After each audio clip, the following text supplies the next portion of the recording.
Perkenalkan, nama saya Medarni Loli, NIM 230820049 dengan program studi Teknik Informatika dari Fakultas Teknologi Industri.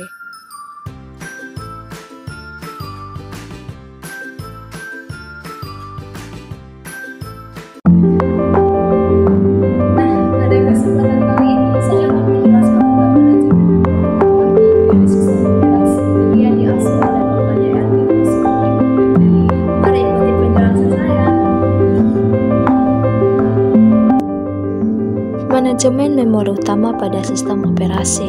Manajemen memori adalah pusat dari operasi pada sistem komputer modern, berfungsi sebagai tempat penyimpanan informasi yang harus diatur dan dijaga sebaik-baiknya.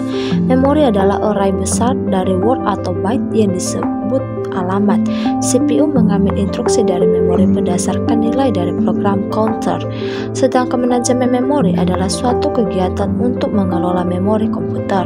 Proses ini menyediakan cara mengalokasikan memori untuk proses atau permintaan mereka, membebaskan untuk digunakan kembali ketika tidak lagi diperlukan, serta menjaga alokasi ruang memori bagi proses. Pengelolaan memori utama sangat penting untuk setiap komputer, penting untuk memproses dan fasilitas masukan atau keluaran secara efisien, sehingga memori dapat menampung sebanyak mungkin proses dan sebagai upaya agar pemrograman atau proses tidak dibatasi kapasitas memori fisik di sistem komputer. Adapun jenis-jenis memori yaitu 1. Memori kerja, 2. ROM, PROM, EEPROM atau EEPROM, ketiga RAM, dan yang keempat yaitu success memory. Adapun memori pendukungnya yaitu ada floppy, hard disk, dan CD.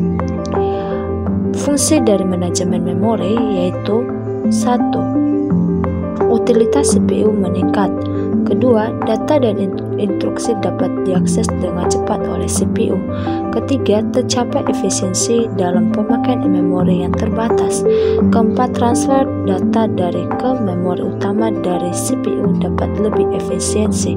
Mengelola informasi yang dipakai dan tidak dipakai, mengalokasikan memori ke proses yang memerlukan, mengalokasikan memori dan proses telah selesai, mengalokasikan swapping atau pegging antara memori utama dan disk. Manajemen memori dalam sistem operasi adalah tugas membagi memori di antara berbagai proses yang bermetode dalam sistem operasi untuk mengelola antara memori utama dan disk selama proses berjalan, dengan tujuan yaitu untuk mencapai pemanfaatan memori yang efisien. Nah, mungkin teman-teman bertanya-tanya, mengapa manajemen memori ini sangat diperlukan?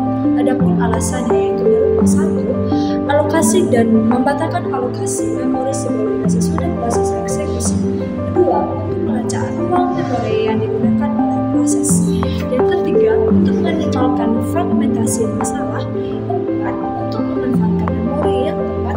Dan yang kelima, untuk menjaga keutuhan data saat menjalankan proses.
Kekurangan dan kelemahan dalam penjelasan saya memohon maaf.